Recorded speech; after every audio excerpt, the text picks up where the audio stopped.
Hi, I'm Margaret from Mueller Guide, and today I'm here to talk to you about mini trampolines, also known as rebounders. And so over the years, because I've been doing this for a few years, I've had a lot of emails coming in asking me my opinion on the rebounder, and I could never find substantial enough evidence in the literature to make it a worthwhile blog. However, over the last few days, I had an email from, I don't even know how old this person is, I know she's female, from Quebec City, and she was sharing with me that she had metastases from her cancer to her spine that had affected 5 of her vertebrae in her spine, and was the rebounder a good option for her? She specifically linked to Bellicon, which is one of the rebounding companies, as a site. And so, just first of all, clicking on their site and looking at the rebounder they were offering, which had no external support, and the movements that were being demonstrated, wonderful if you have good bone density and you have a healthy spine and you're just looking for a fun activity that has all the same benefits as regular exercise. But if you have had a spinal fracture, if you have poor balance, if you're at a higher risk of a vertebral fracture, so as somebody who has metastases to their spine, and any of the torquing, the instabilities that come about on an unstable surface are amplified on something like a rebounder. I would not support the use of a rebounder at all for those individuals. So I love movement. I love different movement.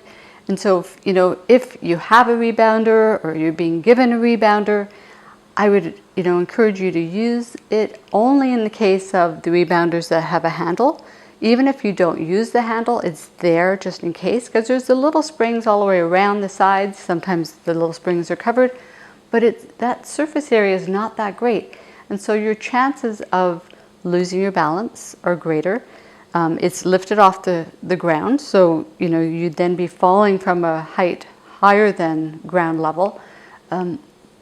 The benefits of the rebounder for somebody that has low bone density, specifically in their spine, this is not great enough for me to support it as an exercise tool. But if you use safely, you can use it just as an adjunct to your bone building program, maybe as a warm-up, maybe for a safe balance device. I don't like to discourage people from movement.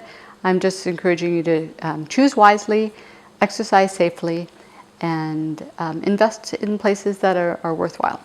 Thanks for tuning in. Wait, I have an idea for you.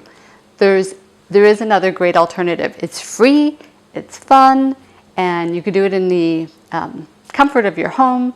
And so it's called stomping. University of Oregon had a study where they introduced stomping, and I'm going to demonstrate stomping for you and ways in which you can do stomping in your home, and hope you enjoy it. So here I am demonstrating stomping. You can imagine a big bug that you're trying to kill. And so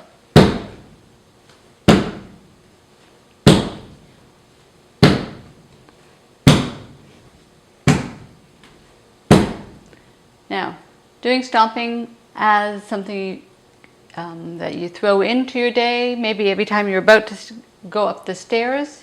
If you don't have stairs, then maybe, cue yourself every time you're going to leave the bathroom, maybe not before the bathroom because the stomping might be too challenging on your pelvic floor.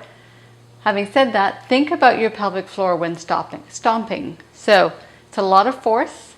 So integrate your breath. So take a breath in as you blow and tighten your pelvic floor.